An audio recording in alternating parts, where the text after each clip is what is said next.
여러분들 지식재산과 관련된 이 다양한 이슈에 대해서 아마 여러분들의 사고의 폭을 굉장히 넓혀드리는 이런 역할을 한 것 같습니다. 그래서 제일 먼저 우리 미스터 카네스키 께서 이 최근에 미국 내에서 일어나고 있는 정부나 의회나 법적이나 제도적인 이 부분들에 대한 미국의 스탠스를 잘 얘기를 해주신 것 같고, 조금 더 나아가서 우리 닥터 에드리안은 이미지까지도 우리가 클리어를 시키고, 이 이미지를 가지고 경제적인 부를 창출하는 이런 다양한 생각들을 좀 정리를 해주셨고, 그 다음에 그 정부의 역할에 대해서도 프로페서 밴드께서 이 도메스틱과 인터내셔널이 어떻게 달라지는지, 그 다음에 커먼로와 시빌로와 같은 이런 법률 체계가 다른 상태에서 국가 간의 이 트랜잭션 어떻게 달라져야 될지 굉장히 다양한 퍼스펙티브들을 여러분들한테 아마 제공을 해드린 것 같습니다.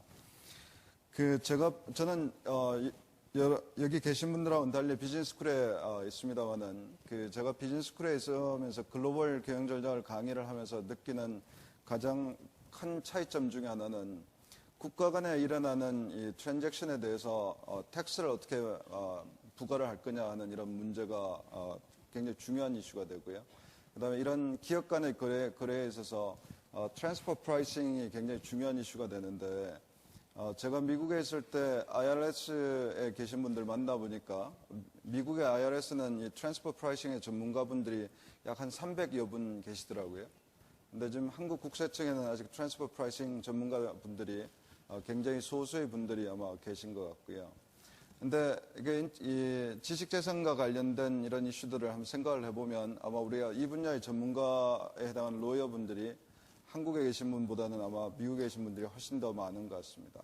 근데 아마 이 주제가 한국 경제에 있어서 굉장히 중요한 의미 중에 하나는 아마 미국의 이 지식재산에 대한 법적이나 제도적인 장치들은 훨씬 우리보다 먼저 가겠지만, 제가 평소에 굉장히 지론으로 강조하고 있는 크리에이티브 이코노미를 선도할 수 있는 대표적인 국가가 아마 세계 모든 나라 중에 한국이 굉장히 주도적인 역할을 할 거다, 이런 얘기를 많이 하고 있었는데, 우리 한국이 정말 이런 크리에이티브 이코노미에 대한 글로벌 리더십을 만들어 가려고 그러면 아마 오늘 논의가 되고 있는 이 지식재산에 대한 제도적인 정비와 법적인 이런 정비들이 굉장히 참 중요할 것 같습니다.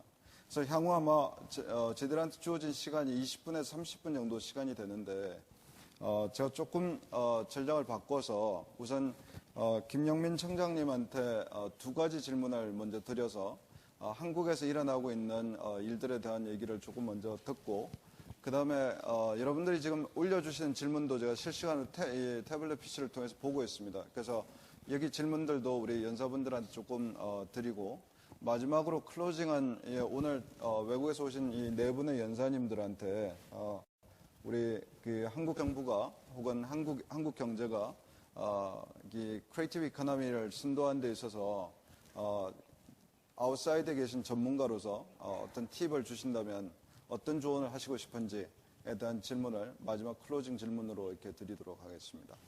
그래서 먼저 우리 김영민 청장님한테 두 가지 질문이 준비가 되어 있는데, 그 중에 첫 번째 질문은 창조 경제의 기반은 지식재산의 보호가 아닌가 생각합니다. 국내 지식재산 보호는 국제적으로 글로벌하게 비교를 해봤을 때 어느 정도 수준이라고 생각하시는지요? 그리고 지식재산 보호제도 중에 우리가 뭔가 빨리 좀 바꾸고 싶은 게 있으시다면 어떤 걸 바꾸고 싶으신지에 대해서 말씀해달라는 사전 질문을 제가 먼저 하나 골랐습니다. 그 다음에 두 번째 질문도 제가 사전에 먼저 드리고 답변을 하시겠습니까? 네. 두 번째 질문은 창의적 아이디어가 지식재산권화되고 그 지식재산으로 자금도 융자받고 사업화를 할 수 있는 기반이 마련되어야 창조경제가 실현될 수 있다고 생각합니다. 이를 실현하기 위한 특허청의 보관이나 향후 계획이 있다면 말씀해 주십시오. 이렇게 두 가지 질문을 주셨는데, 이 두 가지 질문에 대해서 아까 제 키노트 스피치에서 잠깐 언급을 하셨기 때문에 조금 더 구체적인 사례를 통해서 잠깐 집중을 해주시면 좋겠습니다. 네. 예, 고맙습니다, 교수님. 지금 우리나라의 지식재산 보호 수준에 대해서 저희들 일반적으로는 그 IMD의 지식재산 보호 순위를 가지고 한국의 지적권 보호 수준을 보통 이야기를 합니다. 2012년도 우리나라 지적권 보호 수준이 일반적으로 55개국 중 31위라고 하기 때문에 아직 우리나라는 그 분야에서 상당히 좀 낙후되어 있는 나라로 지금 지적되고 있는 것 같습니다. 지적권 보호 수준이 이렇게 좀 낙후되어 있다고 평가되는 부분에는 여러 가지 이유가 있겠습니다만은 기본적으로 저희들 생각에는 한국 국내에서 어떤 타인의 창의적 노력에 대한 인정하는 것이 좀 성숙되지 못하지 않았는가 하는 생각을 하고 있습니다. 또 하나는 또 구체적으로 지적권이 침해되었을 때 그 구제하는 내용에 있어서 사법적 판단에 있어서의 전문성 부족이라든지 또는 그 침해 배상액이 미흡해서 이런 실효적 구제 수단이 충분하게 제공되지 못하다는 점에서 그런 평가가 나오지 않는가 생각을 합니다.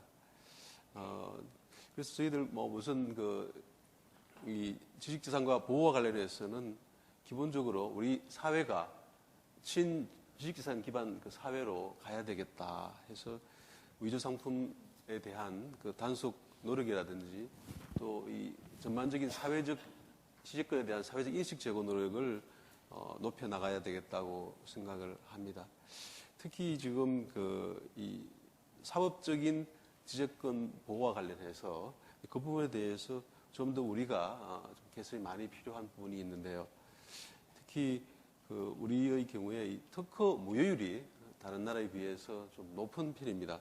그래서 이 부분을 여러 가지 특허청에서의 심사 절차를 좀 보완해서 특허 무효율을 낮춘다든지 또 이 사법부에서의 특허 무효 판단의 기준을 좀 저희 특허청과 조화해서 그 부분에 있어서 신규성 판단에 있어서의 무효 판정을 좀 권리자 입장에서 좀 존중할 수 있도록 하는 그런 조화 노력이 또 필요하다고 생각합니다.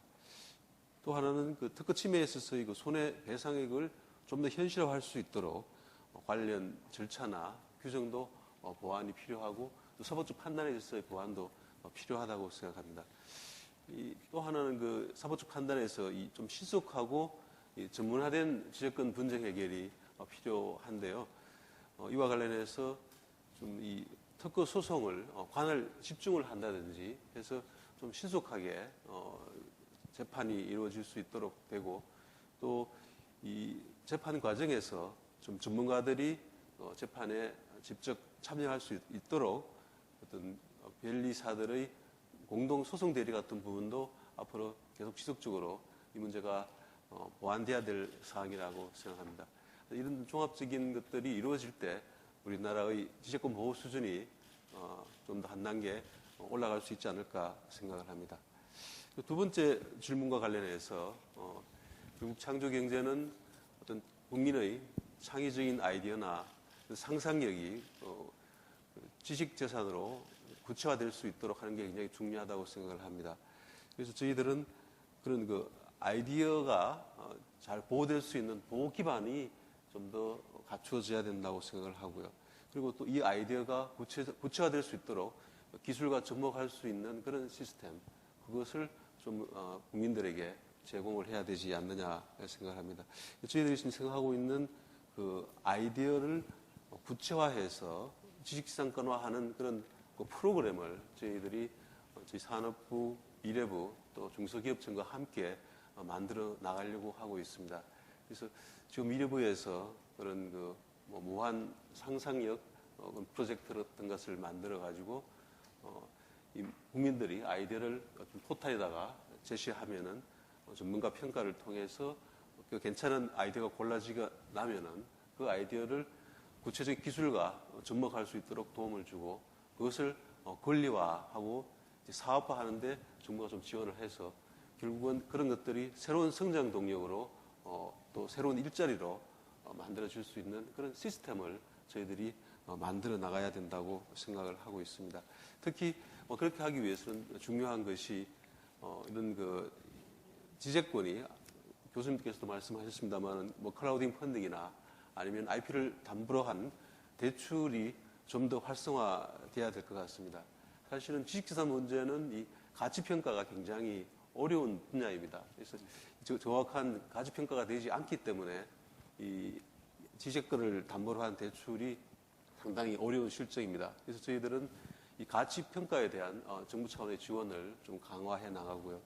또 여러 가지 지금 우리 금융기관에서 IP를 담보로 한 금융을 확대하려는 그런 계획들을 가지고 있습니다.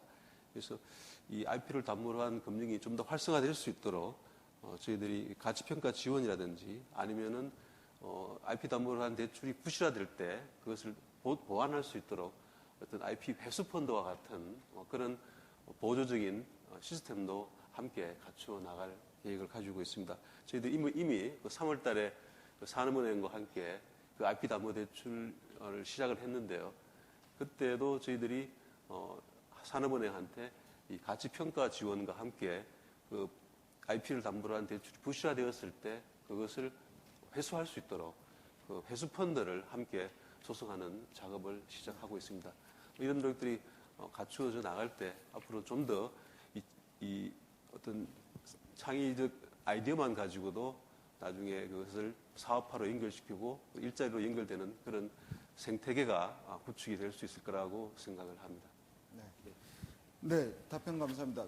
물론 첫 술에 배가 부를 수야 있겠지만 우리 청장님의 말씀을 들으면서 아마 여기 앉아 계신 많은 분들께서도 여러분들이 가지고 계신 아이디어를 조만간 사업화할 수 있겠다 이런 생각을 하실 것 같습니다는 여러분들 오디언스 중에 육군 수도 방위사령부라고 하는 아이디로 지식재산부를 장관급으로 해서 이게 정부 부처를 신설하는 건 어떻겠냐 이런 아이디어까지 주신 것 같습니다. 네. 그 다음에 여러분들 주신 질문 중에 하나를 우리 스티븐 마이클 교수님께 한번 문의를 드리려고 합니다. 교수님의 강연을 들어보니까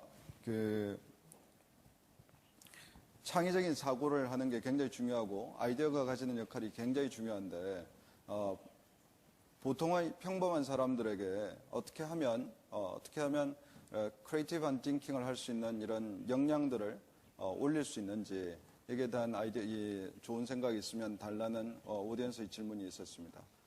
Steve, could you answer this question? I thank you for your question. I would point out, first of all, that we're all laypersons when it comes to ideas. Everybody can have a good idea. Everybody can build a business. It doesn't have to be a specialist in any particular area. There are two things that distinguish the truly creative individual. One is a tremendous store of raw information, and two, the ability to combine it in new and useful ways that are able to solve problems that people have, in the context with which we're speaking, to build a business from that fact.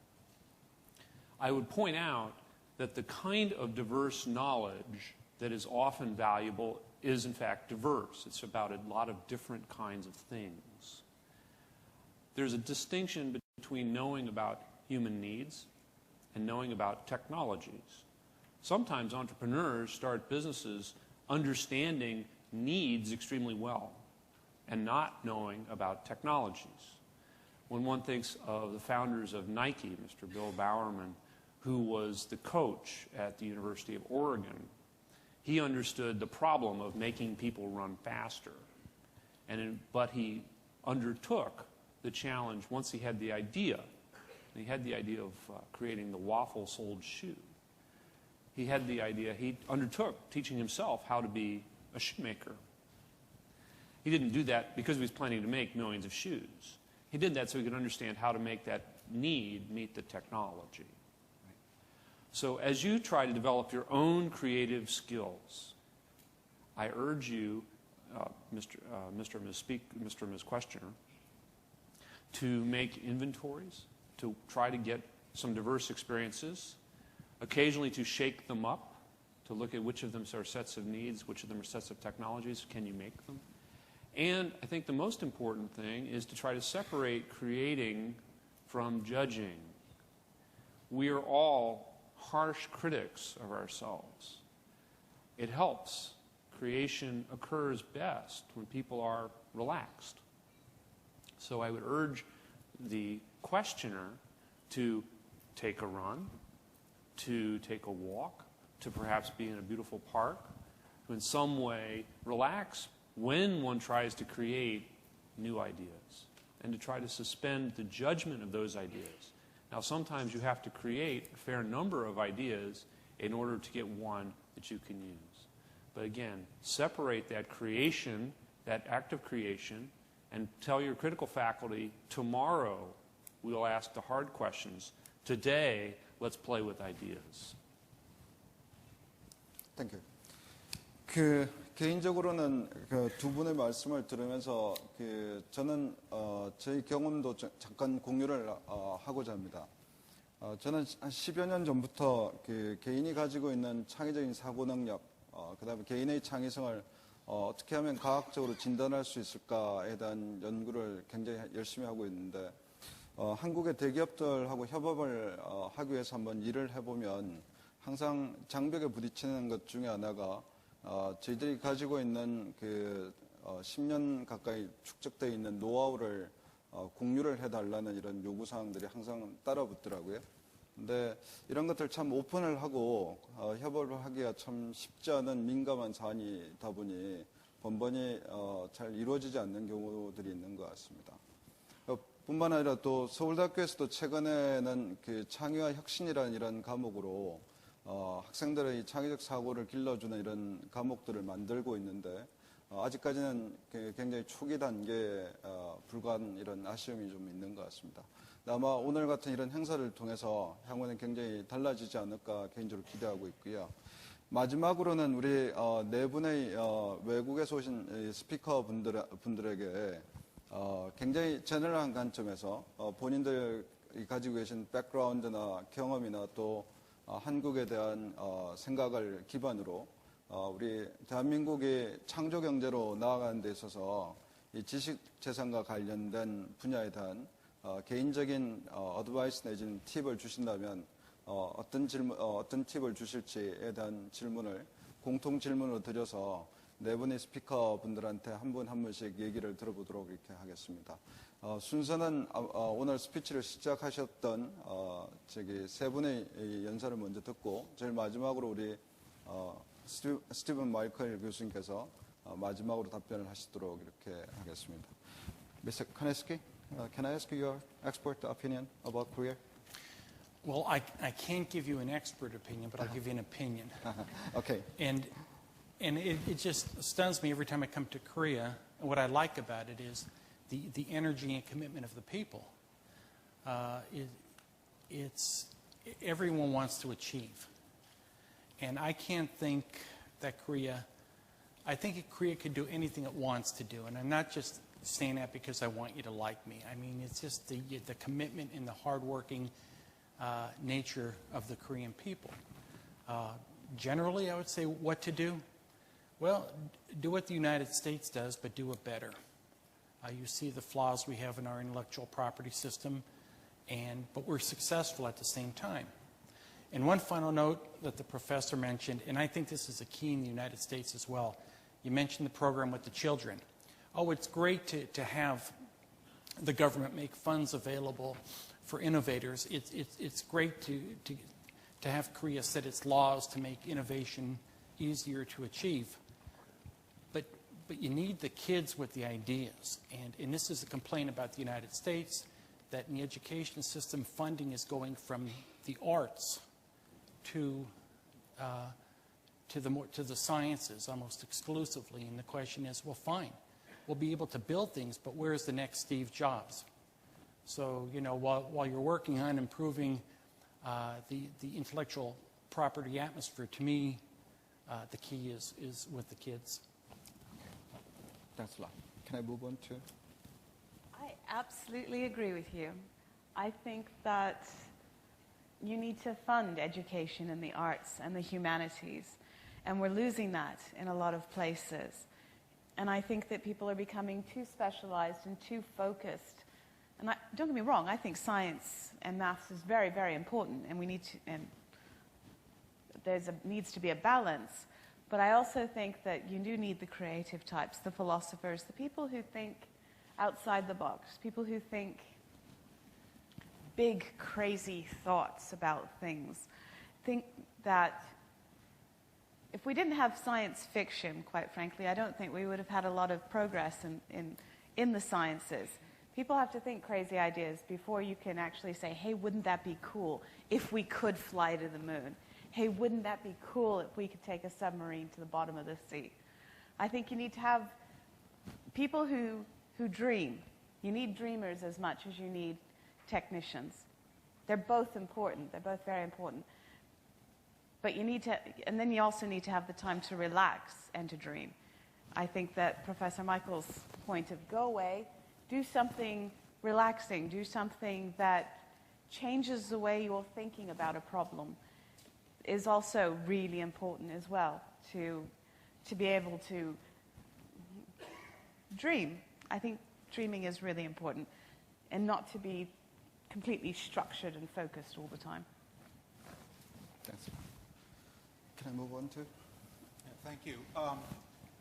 With respect to the role of intellectual property in this whole creative economy, I think it's very important to remember what Judge Alex Kaczynski, the Chief Judge of the U.S. Court of Appeals for the Ninth Circuit, said once. He said that overprotection of intellectual property is as dangerous as underprotection. So the key is to find the right balance. The beauty of the creative economy is that any one of us can and is a creator. We can all participate and create something on the internet and reach a global audience. But you want to have a situation where each one of us doesn't have to hire an IP lawyer before we do that, right? You don't. I mean, as an IP lawyer, I'm sure we would agree that actually might not be such a bad thing because it's good for our business. But in terms of what's good for the creative economy, you don't want every time someone has an idea that the first thing they have to do, the first stop, is the IP lawyer. There's nothing that is going to frustrate the growth of the creative economy more than basically making IP lawyers the gatekeeper for everything. And I think related to that, we have to remember, Professor Michaels talked about how, when you have a business plan, you have to defend against imitation. But when we design our IP laws, we need to recognize that, the vast majority of ideas, of creative ideas, are really improvements on existing ideas, or existing businesses, or existing technologies. No one creates anything from scratch. Everything is built on what went before. So most ideas are really incremental ideas, are improvements over existing technologies. And so we need to make sure that we don't prevent those, that we design a system, or that you design a system that does not prevent those kinds of incremental improvements. After all, Google was not the first company to come up with a directory for the internet. It was not the first company to come up with a search engine. Other companies had search engines before it. Google just did it better. Similarly, Mark Zuckerberg did not invent the idea of a social network, right? MySpace was there before him, but he just did it better. He saw an existing product and had an idea of how to build a better product. And so we need to make sure that kind of incremental improvement isn't frustrated. You want to protect ideas, but you don't want to protect them so much that you can't have incremental improvements, because the truth is that's where all creativity, or the vast majority of creativity, comes in. It's improving on what's already out there. Great. I am extremely flattered to have been asked, having spent only a day in this country, to be asked to offer advice seems is quite flattering. For me to offer much of anything would seem a bit presumptuous, but having been asked, I'll do what I can. I do want to emphasize, though, my colleague's comment, my learned colleague's comments, that sometimes I summarize in economics by saying the right answer in anything is rarely zero. In other words, we need to find some balance between overprotection and underprotection. We do need to find some balance among and between intellectual disciplines to allow for the creative economy to flourish, experience in multiple fields, multiple areas. If I were to add something to that, to what they have already said, I would point out that in one of the complications of the creative economy is that it becomes extremely difficult to forecast who will be successful, what will be successful, what business ideas will work, and what business ideas will not. And there is ultimately only one way to answer that question. That's to take it to the market and see if real customers spend their money on this particular set of ideas embodied in products, services, internet, virtual representations, however the business model is constructed. Ultimately, it has to meet a market test. So I might ask the question this way as a question to the fine Korean policymakers whom we've heard from earlier today, which is, in addition to the various supports that they are offering, how can they try to bring these ideas to the market faster to let them fail or to let them succeed? Because ultimately, the only person who's going to judge whether a business is successful is a customer. At the end of the day, that's what's going to matter. Commissioner Kim made the reference, I believe it was Commissioner Kim made the reference to the fact that there might be some shame to failing. And I will take his word for it and simply say that in Silicon Valley, failed startups are sometimes considered a badge of honor and a job qualification for the next one. So I simply add the possibility that that an unbroken chain of successes might not be the resume, the desired resume of the creative economy. So I offer those two suggestions. Thanks a lot. 네, 한 5, 6년 전에 이스라엘의 랍비 두 분을 제가 서울대학교로 모셔서 이스라엘의 교육과 이스라엘 창업의 문화에 대한 이런 다양한 얘기들을 한 4시간 가까이 나눈 적이 있었습니다. 네, 그 당시 굉장히 기억에 남는 게 제가 던진 질문 중에 하나가 이스라엘에 있는 국민들은 어떻게 그렇게 굉장히 열정적으로 창업을 하냐 뭐 이렇게 말씀을 드렸더니